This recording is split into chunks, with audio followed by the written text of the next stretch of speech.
first-person shooters. You have your Call of Duties, Battlefields, and your Apexes. These three shooters and their counterparts all have one thing in common. They are extremely realistic, at least graphic-wise. People seem to get sick of these types of games quickly, including me of Call of Duty.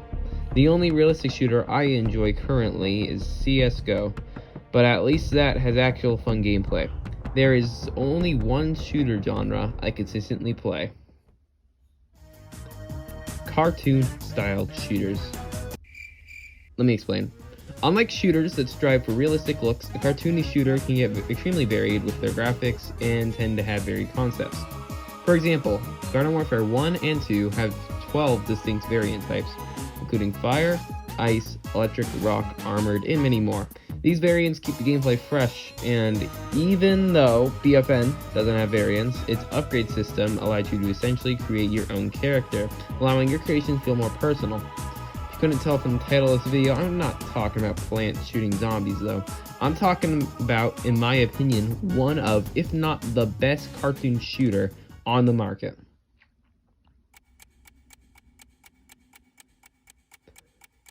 So what is TF2? Well, TF2 initially launched, globally at least, in October 10th, 2008. The game as of now has sold 50 million copies, and rightfully so. The game mainly strives on three factors, which I will explain later in the video, as the game is an FPS with a lot of character in its non-playable characters. I will explain, these guys' character traits and gameplay in all 9 classes, starting right now with pause. Like I said, I will be going in depth with each character's backstories and or traits, as well as what they do. If you don't want to hear me talk and ramble on about that, you can use the timestamps in the description to skip to the other 2 things that make this game great. Still here? Okay, here we go. I don't know who to thank first. Oh, I know, me! Jeremy, also known as Scout, is a 23 to 27-year-old. We don't really know his age specifically, but he was born and raised in Boston, Massachusetts. He's actually Spy's son, and I believe if Spy had actually been there to raise Scout, he would have done an amazingly just good job. Regardless, Scout is very ballsy, and he has an in-your-face attitude. In-game Scout is very quick, and he gets that from the fact that he actually had 7 older brothers, and he really wanted to get into fights, and he just couldn't get there quick enough, so he trained himself to run at incredible speeds. He starts off with a scatter gun, a pistol, and a bat, but more weapons can be unlocked for him. The other 8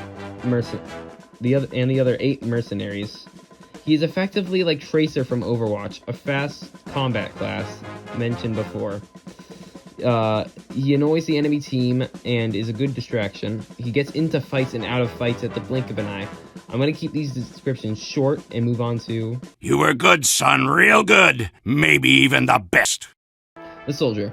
He's one of the best comedic release characters I have ever seen in any game I have played.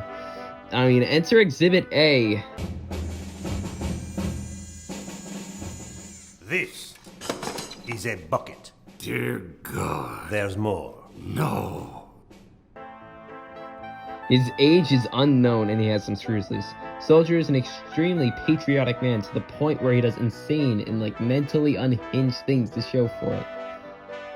In-game, he's a frontline attacker of the team, utilizing a rocket launcher, shotgun, and shovel to get things done. You can also play Soldier, but subclasses are a whole other bucket of worms, and I really don't want to get into that. Soldier would want the bucket a lot more anyway. Pyro, the arsonist of the team. We know very little about this thing. We don't even know if he's a male or a female. I'm going to refer to him as a he/him from now on. Pyro, despite, appearing to be a brutal killer that enjoys playing or murdering with fire, we can see in this clip, Can sustain cruelty. Do you believe in magic in a young girl's heart? How the music can free her whenever it starts. that Pyro's just an adult with an extremely morbid, childlike imagination. Fires are bubbles, and everything is sunshine and lollipops for him. When you play as him, He's a close quarters offense support mix up a class, deals ludicrous amounts of damage, and he literally air blast stuff out of him and reflects rockets that come his way. I mean, I play Pyro personally, very fun class to play. I would rate 10 out of 10. Now, we talked about the Fire and Flames. Let's talk about the snowy tundra that a certain Russian behemoth of a man comes from. And Rich and me going to beat your ass. Heavy, main man, cover of the game. He hails from the USSR and seems to be only a simple man and enjoys killing, but that couldn't be further from the truth. In the TF2 comics, yes, there are actual comics of this game, Heavy can be shown to be remorseful towards his loved ones and loves his family dearly. It cost him $400,000 to fire his weapon for 12 seconds. And it's one of his favorite things to do. In a game, he has the biggest hitbox by far, and rightfully so. His job is to act as a literal body shield, and that outputs massive amounts of damage of his minigun, shotgun. But everyone who takes him seriously uses the health regenerating sandwich in his fist for close quarters combat when your gun runs out of ammo. And now we'll move on to a very drunk Scottish man known as... Oh, they're going to have to glue you back together in hell! Demoman, a drunk Scottish Cyclops. He's 30 years old and not much is known about him other than he loves alcohol. Like, a lot. He's good friends with Soldier, most likely because they both love explosives. In action, Demo has a grenade and sticky bomb launcher and a bottle. Yes, I shit you not, a fucking bottle. Demo can shut down choke points with his sticky bombs and also go on attack with his grenade launcher. He also counters the next mercenary I will talk about right now. I've seen better sides of beef been run over by a combine. Ah yes, Del Condiger, the engineer, a soft-spoken, amiable Texan from Bee Cave, Texas. He has 11 hard science PhDs and is the most level-headed and relaxed member of the team. Fortress Team. Team Fortress 2. Good game. Anyway, however, he did chop off his own arm to use the gunslinger. So, yeah, he's not really the most level-headed, but he's probably the most one out of them all. Anyway, unlike the majority of the team, he is very friendly with Pyro. Almost father-like. I mean, Scout literally calls him a freak. Engineer is one of, if not the most unique characters in the game, having the ability to build machines, also known as building, because literally everyone calls him that, and he possesses a shotgun and a pistol. He's extremely defensive, building sentries and dispensers for ammo and damage, as well as building teleporters to get him and his team back into the fight. Our last defense character is a real piss taker. He is the... Wake him out of your head, wanker! Mr. Mandy, aka Sniper, hails from New Zealand and is described as a tough and ready crack shot. He was raised in the incredibly unforgiving Australian outback, and his parents were extremely disapproving of his job. Like, very disapproving of his job. That being said, Sniper, well, he snipes. He comes equipped with a sniper rifle and can one-shot literally every class in the game with a well-placed headshot. He also has an SMG and kukri for close quarters combat. He's perfect for holding down sight lines and is incredibly satisfying to play. Like, really, he's Dopamine City over here. Would you like a second opinion? You are all so ugly! When you think of a doctor, what do you think of? Red Cross? Yeah. A white coat? Maybe. But a psycho who literally sold his soul to the devil and got his medical license revoked. No? Well, what's Medic for you?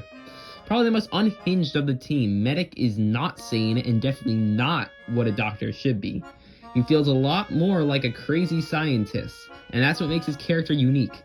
This German doctor does come equipped with a medigun that shoots a healing beam, a syringe gun, and a bone saw melee weapon.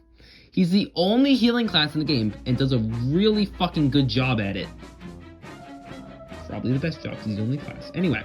Here's what I have that you don't. A functioning liver, depth perception, and a pulse. As we reach the 9th and final class, we talk about the hardest and most complex class to play by far.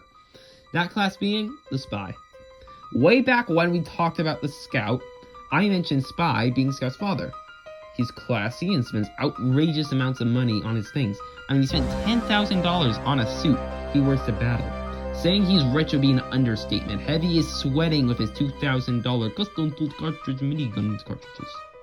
Spy's whole job is sneaking in, carrying out kills, and taking the intelligence. That translates in-game very well. He has a revolver, a one-shot knife. If you backstab someone with it, you can literally one-tap Heavy's 300 health classes, a sapper to destroy engineer buildings, and a watchless and go invisible. To say he's versatile, like I said earlier with money, would be an understatement. This whole class is an understatement. Anyway, that was every single class in the game. Let's move on to the next factor in TF2's success in sales and gameplay. TF2 is a very fast-paced shooter, which I adore. It is basically a mix between boots on the ground like Call of Duty and advanced movement shooters like Splitgate. Every class has something for faster movement. For example, Scout is the fastest class and can double jump. Hell, even the slowest class called the Heavy has the GRU, gloves of running urgently, that allows him to get away fast. You move with WASD, and the amount of inputs required for something like a rocket jump is mental. The things you see people do with just 4 buttons for movement is just completely mind-blowing and insane. There are plenty of ways you can get around, and it pays off when you catch the enemy off guard with an unexpected entrance. There is also gunplay, which is done beautifully. A lot of the weapons have alternatives that prioritize accuracy. Some examples are the Widowmaker, a shotgun for engineer that basically gives you infinite ammo if you can hit your shots, and it costs scrap instead of ammo. But Medic literally has a crossbow that heals people, which definitely slap that over your syringe gun any day. But it's accuracy. This game strives on accuracy. It's just the thing it does best. Accuracy. You need accuracy to play this game.